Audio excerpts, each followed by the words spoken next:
Om Sai Ram, Om Sai Ram, Om Sai Ram. Sri Satchidananda Sadguru Sai Nath Maharaj ki Jai. Sri Satchidananda Sadguru Sai Karnananda Maharaj ki Jai. Sri Satchidananda Jagat Guru Bal Yuvraj Sai Nare Maharaj ki Jai. Sai Leelavati Mata ki Jai. Sri Sai Satcharitra Chapter 16 and 17. Quick Brahma Gyan. These two chapters relate the story of a rich gentleman who wanted Brahma Gyan quickly from Sai Baba. Preliminary. The last chapter described how Mr. Cholkar's vow of small offering was completed and accepted. In that story, Sai Baba showed that he would accept with appreciation any small things offered with love and devotion, but if the same thing was offered with a pride and haughtiness, he would reject it. Being himself full of Satchit Anand, the pure consciousness, knowledge and bliss, he did not care much for mere outward formalities. But if an offering was made for in a modest and humble spirit, the same was welcome and he accepted it with pleasure and avidity. In fact, there is no person more generous and benevolent than a Sadguru like Sai Baba. He cannot be compared to the Chintamani jewel, the Kalpataru, the celestial tree which fulfills our desire, or the Kamadhenu, the celestial cow which yields what we desire. They give us only what we desire, but the Sadguru gives us the most precious thing, that is inconceivable and inescrutable, the reality. Now let us hear how Sai Baba disposed of a rich man who came to him and implored him to give him Brahmagyan. There was a rich gentleman, unfortunately his name and whereabouts are not mentioned, who was very prosperous in his life. He had amassed a large quantity of wealth, houses, lands, and had many servants and dependents. When Baba's fame reached his ears, he said to a friend of his that he was not in want of anything, and so he would go to Shirdi and ask Baba to give him Brahmagyan, which if he got would certainly make him more happy. His friend dissuaded him, said it is not easy to know Brahma, and especially so for a avaricious man like you, who is always engrossed in wealth, wife and children, who will in your quest of Brahma Gyan satisfy you, who does not give away even a paisa in charity. Not minding his friend's advice, a fellow engaged a return journey Tonga and came to Shirdi. He went to the masjid and saw Sai. Baba fell at his feet and said, Baba, hearing that you show the Brahma to all who come to you. I know have come here all the way from my distance place. I am much fatigued by the journey, and if I get the Brahma Gyan from you, my troubles will be well paid and awarded. Baba then replied, Oh, my dear friend, do not be anxious. I shall show you the Brahma. Many people come to me and ask for wealth, health, power, honor, position, cure for diseases, and other temporal matters. Rare is the person who comes to me and asks for Brahmagyan. There is no dearth of persons asking for worldly things, but persons interested in spiritual matters are very rare. I think it is a fortunate for a Brahmagyan. So forthwith I show to you with pleasure the Brahma with all its accompaniments and complexities. Saying this, Baba started to show him the Brahma. He made him sit there and engaged him in some other talk, and thus made him forget his question for the time being. Then he called a boy and told him to go to one Nandu Marwadi and get from him a loan of rupees 5. The boy left and returned immediately, saying that Nandu was absent and his house was locked. Then Baba asked him to go to the Bala grocer and get from him the said loan. This time also the boy was unsuccessful. This experiment was repeated again twice or thrice with the same result. Sai Baba was, as we know, the living and moving Brahma incarnate. Then someone may ask, why did he want the paltry sum of 5 rupees, and why did he try hard to get it? Really, he did not want this sum at all. He must have been fully knowing that Nandu and the Bala were absent, and he seemed to have adopted this procedure as a test for the seeker of Brahman.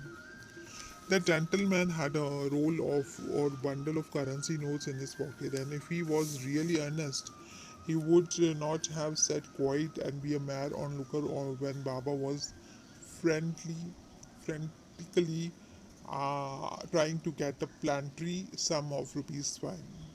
He knew that Baba would keep his word and repay the debt, and that the sum wanted was insignificant. Still, he could not make up his mind and advance the sum. Such a man wanted from Baba the greatest thing in world, that is Brahmagyan. Any other man who really loved Baba would have given to him rupees 5 at once instead of being a mere onlooker. It was otherwise with this man. He advanced no money, nor did he sit silent, but began to be impatient, and he was in a haste to return and implored Baba, saying, "Oh Baba, please give me the Brahma Gyan soon." Baba replied, "Oh my dear friend, did you not understand all the procedure that I went through? Sitting in this place for enabling you to see the Brahma, it is in a short this. For seeing Brahma, one has to give five things. Five pranas, the vital forces, five senses, mind, intellect, etc. And ego. This path of Brahmagyan of self-realization is as hard as to tread on the edge of the razor. Sai Baba then gave a rather long discourse on the subject, the purport of which is given below. Qualifications for Brahmagyan or self-realization. All persons do not see or realize the Brahma in their lifetime. Certain qualifications are absolutely necessary. Mumukshu, or intense desire to get free, he who thinks that he is bound, that and he should get free from bondage and works earnestly and resolutely to that and does not care for any other thing is qualified for the spiritual life. Virakti, or a feeling of a non-attachment with the things of the world and the next. Unless a man feels disgusted with the things, emoluments and honors which his actions would bring in this world and the next, he has no right to enter into the spiritual realm. Antarmukha, introversion, or senses have been created by God with the tendency to move outward, and so man always look outward and not inward. He who wants self-realization and an immortal life must turn his gaze inwards and look into his inner self.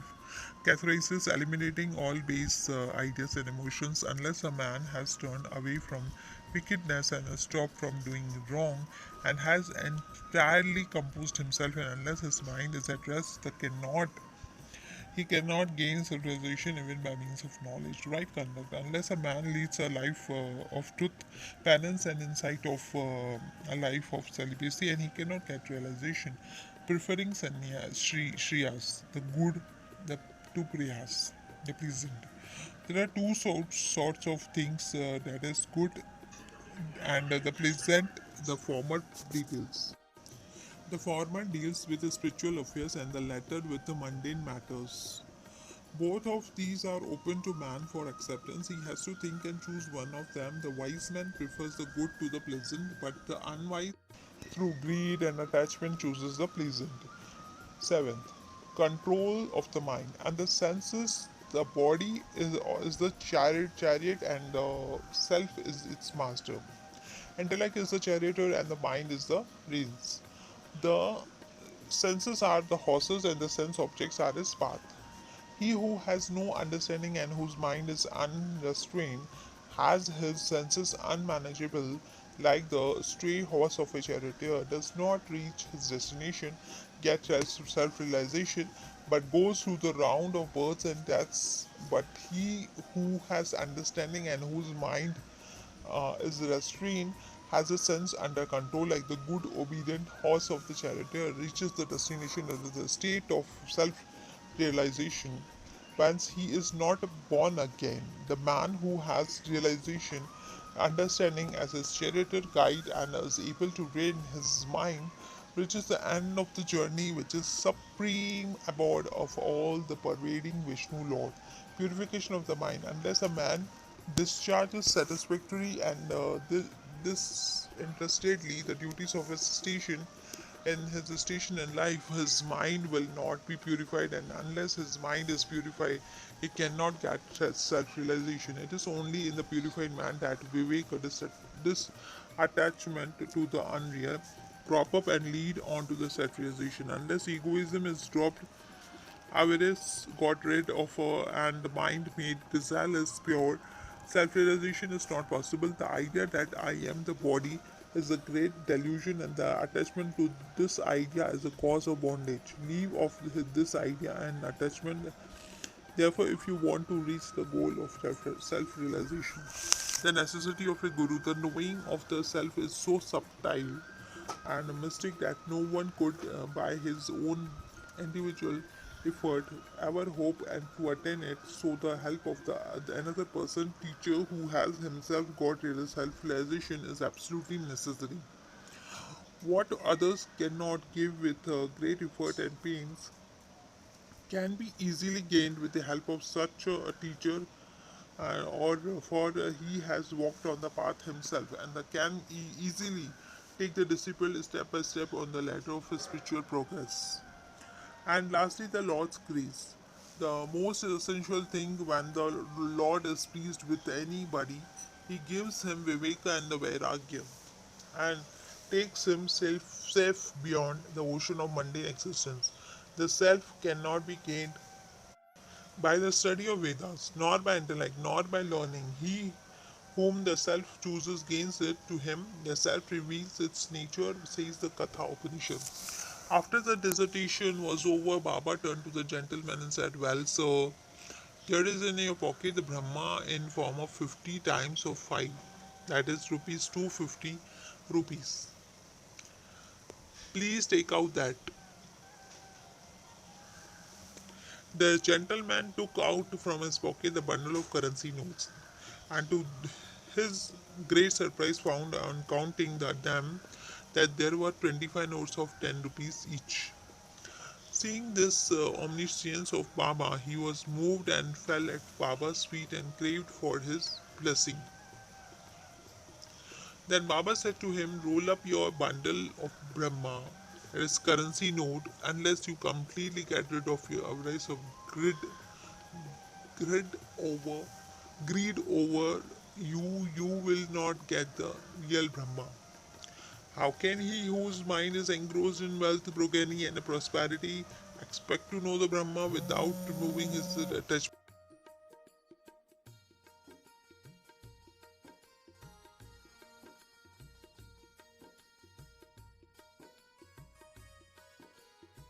for them?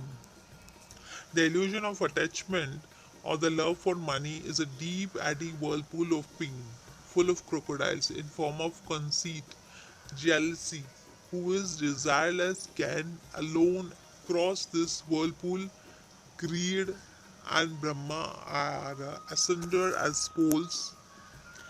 They are eternally opposed. They are eternally opposed to each other.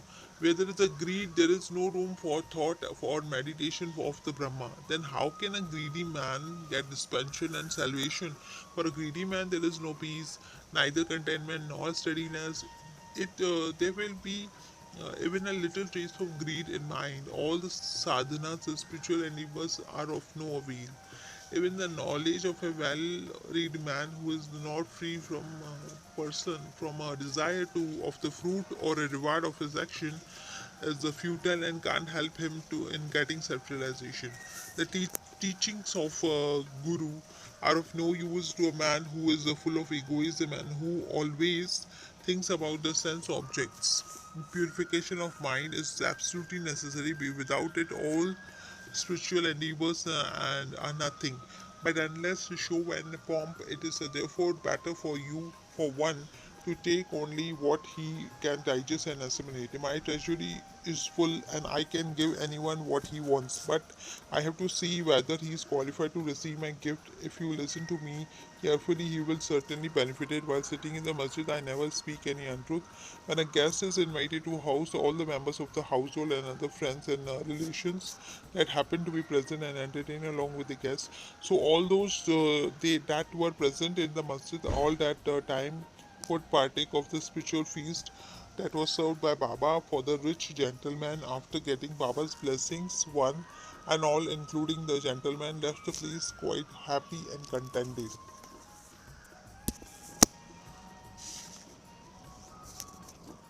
There are many saints who, leaving their houses, stay in forests, caves, or hermitages and in solitude in order to get a liberation or salvation for themselves. They do not care for other people, and are always self-absorbed. Sai Baba was not such a type. He had no home, no wife, no progeny, nor any relations near or distant.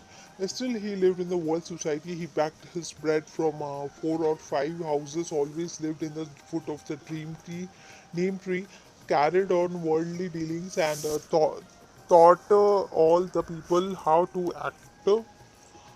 how to act and behave, living in this world. There are the sadhus and the saints who, after attaining God vision, strive for the welfare of the people. Sai Baba was the foremost of these, and therefore says Himadpant, blessed is the country, blessed is the family, and blessed are the just parents. That is extraordinary, transcendent, precious, and pure jewel. Sai Baba was born. Go to Sri Sai, peace be drawn. Sri Satchidananda Sadguru Sai Nath Maharaj ki jai. Sri Satchidananda Sadguru Sai Karunananda Maharaj ki jai. Sri Satchidananda Jagat Guru Balu Giraj Sai Nare Maharaj ki jai. Sai Leelavati Mata ki jai. Om Sai Ram.